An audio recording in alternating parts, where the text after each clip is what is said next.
land. Ihe awụ ihe eji rie n'ọrụ ndị Igbo.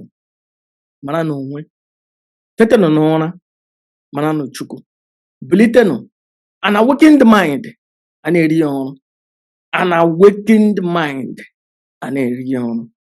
Ala Igbo na-agba aghara.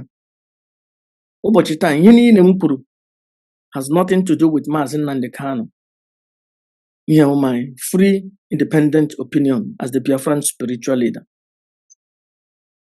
Ekelene m lawyer na-echekwa Mazi Nnennaya Kanu kamgbe all these times, Barrister Lloyd Ejimakor.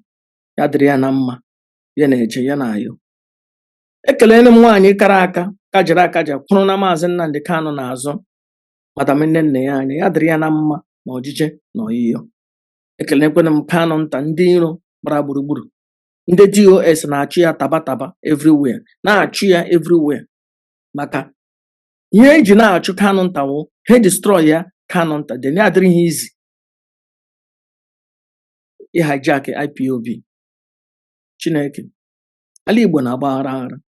Ndị Igbo ama onwe, and ha ama onwe, ele otu ga-eji enwere onwe.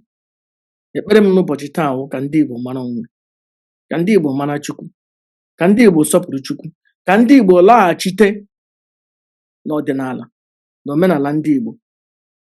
Ya nwe ekpere m na-ekpe n'ụbọchị taa.